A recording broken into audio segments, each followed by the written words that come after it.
Kisa ni nagtulog sa imo kanan sa mga bata? Dili man, ma'am. As kisa ni nagtulog sa imo nga? Akong papa. O, di ba? So, mo-reflect yun.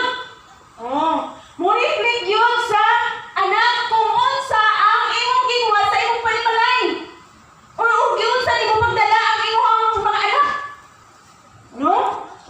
So, mauna ka mga kaigsunan. Matod pa nga kung unsa ang puno, siya rin ang bunga. No? Mapod na kita mga kaigsunan ng mga anak sa Diyos. No? Kay nakita man nato kung unsa ang Dios atong kinabuhi. Kung unsa ang gawi sa Dios. Kung unsa ang iyang ginaiyahan. Gikinahanglan sa nga ato siyang sundon. Amen? Kinahanglan na sundon nato ang Dios. Amen? Sa atong kinabuhi. No? May kinahanglan nga magpatilan-anon ta sa pagpangayagad sa Dios. No? Mao nga kita nga mga ginikanan, magpakita gyud ka og kanang kaayo sa atong mga anak bisan sa atong sinultihan. No? Kay kanang atong mga anak nga way istorya dili maayo mga bad words, gikan pud ta sa nalumog nila sa ilang talunggan sa mga ginikanan. Amen? Ningon ni sila ay sa gawas guro na kay sige maglaag-laag. Miya kay ako na kay di man siya mag siya pa ito kani di man mamakap. Ningon siya kang papa maguglagikan. So dili na ka makaingon lagikan sa silingan. O gikan sa iyang mga amiga. Kay ningon siya gikan daw sa iyang amahan. So kita nga mga ginikanan mga kaigsunan, gikinahanglan nga mag-igmat ta sa atong sinultihan. Amen? No? Labi na kita mga anak sa Diyos. Ayaw yun mong pamalikas. Amen? Pero basta maglagot yun, anong pinaka-grabe nga kalagot, ambot lang. Amen? Ito dili kita kagarantiya. Kaya bisan ako dili ko kagarantiya. Pero karon nakabalo ko, murag, minus-minusan bro. Ayaw lagi kong tutok sa ako no? Dili mo tanaw sa akong istorya. Kaya dili ko perfecto. Amen? Okay. So mga kaigsunan kaya balagan man nato mga kaigsunan nga gikinahanglan day nga kita nga mga ginikanan gikinahanglan nga ang atong isulti gikinahanglan mga kaayuhan yun ang magula ra sa atong baba aron nga makita pud na ug mabati pud sa atong mga anak. Okay. No? Gikinahanglan pud sa atong pagtrabaho nga magpatinud-anon ta, alis ta. Kay once na magtrabaho ta, yan ang atong anak, uy, alis man di akong mama. Ako po siyang sundugon. Amen. Amen. No? Wala. O gikinahanglan pud nga unsa ba man dugang diri, gikinahanglan nga aduna tay pagdahon sa atong pagpangalagad diha sa Dios. No? Diha sa atong pagsimba. Gikinahanglan na makita sa atong mga anak na matinud-anon pa na kung ginikanan sa pagsimba. Amen? Magpatinud-anon ko sa pagsimba. No? So, kana siya ang kaayo sa atong kinaiya. No? Ang pagkamatinud-anon sa atong trabaho o pagkamatinud-anon sa pagpangalagad. Sundungon na sa atong mga kabataan. Pagkalindot kaayo kung ingon ana ang pamilya. No? So yun ana day ang atong ipasunod sa atong mga anak.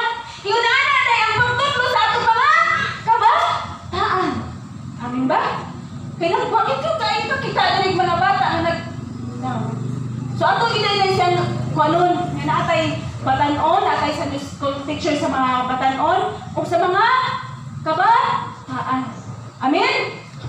So, ina na mga kaigsunan kay aron nga bata pa ato na silang maluluan sa pulong sa Dios mga kaigsunan.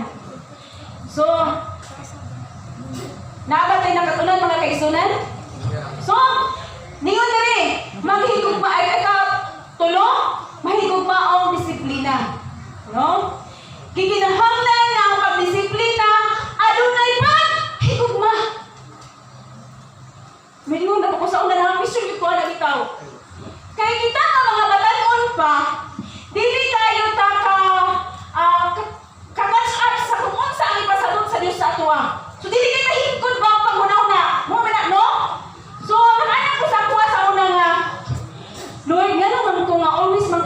gikastigo. Samantala ang uban naman ilahatanan. Hayahay, haruhay, walay problema. Samantalang ako gabait. Pero may dahilan. Masubanon. No? Tungod kay kung gihigugma ka sa Dios disip, linahon ka. Uy, kuyaw dahil kung wala ka disiplina kay wala ka higugma sa Dios. Oh, ang Dios na higugma sa imong kinabuhi, unisip, lina. Oh, lingon diri mahigugma ang disip, lina. So lingon diri sa Hebrew 12:6 sa atong basahon.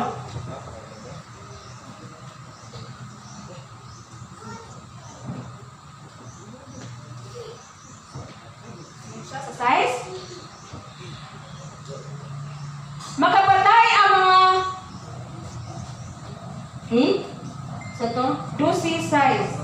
Yun siya. Makapatay ang mga pulong sa datang tao. Apan ang mga pulong sa matarong makaluwas niya ito. Gihulga. So, napahayag na ang Diyos sa disiplina niya itong nahigugma. No?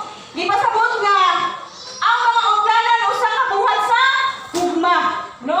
So, mauto kong gibing ganina. Nang kung gihigugma ka sa Diyos, kay iya mga anak, iya juga disiplina. So, kay mga anak man na sa Diyos, dili man kita ingon nga perfecto makahimo pag kita dili. Bisag mingon ka nga maayo na kung gibuhat, apan sa mata sa Dios dili maayo o buhatag gid siya disiplina sa imong gibuhat. Amen. No? So giklaro nga ang disiplina dili aron mong kagon ang espiritu sa mga kabatanunan, no? So sa mga kabataan o sa mga kaalakan.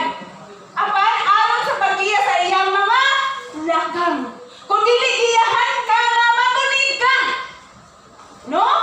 Disiplina ka kaya aron nga makamata ka or makahibalo ka nga oy bali ito.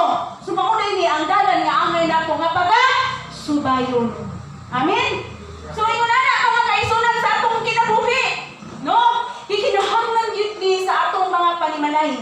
Isip ko kita mga ginikanan. So ikaw pa tingo diri, pag-angko o pagsalig sa Espiritu Santo. So kita nga mga ginikanan, responsibilidad po dahil nato nga ako iyan po atong mga anak.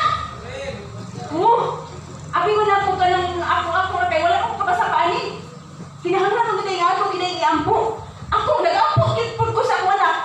Bisan sa iyang kaugmaon o sa iyang bisan bata pa siya. Pero ako kiyang po ang iyang maasawa. Kuyong kayo no? Bata pa pero nagulong na sa asawa ko niya. No? So kikinahanglan dahil nga ako diya iampo ang ilang kaog maon sa atong mga anak. No? O ato po pakita sa ilaha nga kikinahanglan na mga yung tawag sa balaan na espiritu. Balaang espiritu. No? Na maugin na siya imugiya sa atong mga kabataan. Ako ni mga kaisunan ang atong mga kabataan, no? Dili na wala dili ka lang na makaluwas sa kalag sa atong mga bata. Kung dili, ang wala ang Espiritu Santo na Diyos mao'y makadikta sa ilaha kung unsa ang angay nila nga buhaton aron sila maluwas. Amen? Kaya naman, daghan po ng mga kabataan na grabe o may. Diba? Grabe o kanang tudlo sa mga kabataan. Apan wala gihapon. Maminaw. No? So, buot pa sa bunta ko mga kaisunan, ang kalag sa atong mga anak, ang balaang espiritu na Diyos nga maoy mo kuhit sa ilaha nga. Pagmata. Kini ang dalan nga subayan. Amen? Okay. Pero kita mga kaisunan, ang ato lang nga papel, isip nga ginikanan, mao ang pagtudlo sa ilaha. Tudloan gihapon nato sila sa mga kanunayon nato nga mga pagtudlo mga kaisunan, no? Ato sila gabayan o subaybayan, no? Matud ba? Pag-angko o pagsalig sa Espiritu Santo, no? Nag-awang sa pag-angko alang sa kaluwasan sa bata, no? Mao ta kung gingon mga kaisunan ganina nga atong iangko ang ilahang kaugmaon. hilabi na sa ilahang kalag. No? Nga gikinahanglan nga kaanak bitaw ko. Kumusta gid ka ang kalag sa akong anak mamatay ko? Wala sa tuloy mamatay ko karon. Kung aba, ayaw ko po, Lord, kay gikinahanglan pa ko sa akong mga anak. No? So, gikinahanglan yun nga, ato kayot silang i-ampo. Okay. Ikatalong mga kaisunan, ang mensahe nga to sa mga bata. No? Sa mga bata no, kasing-kasing, mo itong ginigin natin na, bisan bata ka pa, kinahanglan na maila o makaila ka kang Kristo. No? Kay mga kaisunan, wala ka kabalo, di ay, nga, pares ko akong giingon ganina, nga nakaanak ko sa pagalingon sa una, na nganong, ako grabe man og kapait niya, sila maayo man, firme ang ilang kinabuhi. So, isip nga kita, mawala ito, nga mga anak sa Diyos, iginahanglan gayon nga, kasikuhon kayo kita. So, inana ang pagpakita sa pakikugma sa mahal na Diyos sa atong kinabuhi. So, ngayon dali sa Ecclesiastes 12:1.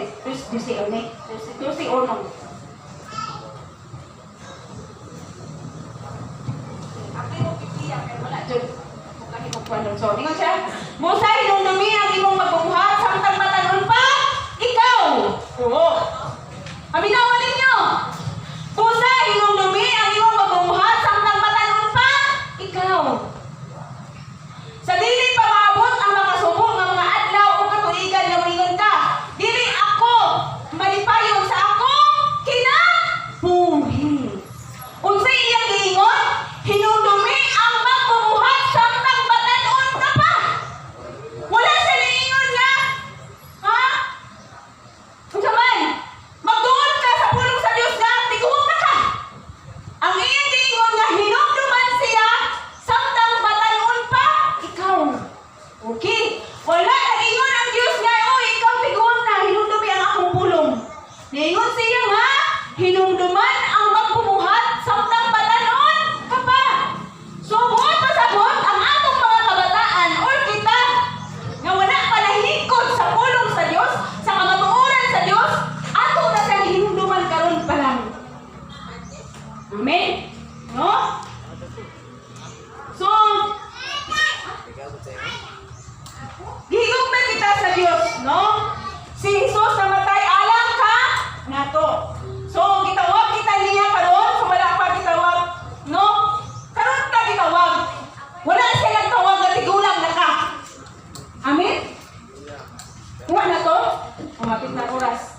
So, klaro kayo ang wala ang kasulatan mo. Nga nag-ingon siya nga, karon, no, mga batanon pa ta, or mga batanon pa atong mga anak, ato na sila tutulungan sa pulong sa Diyos.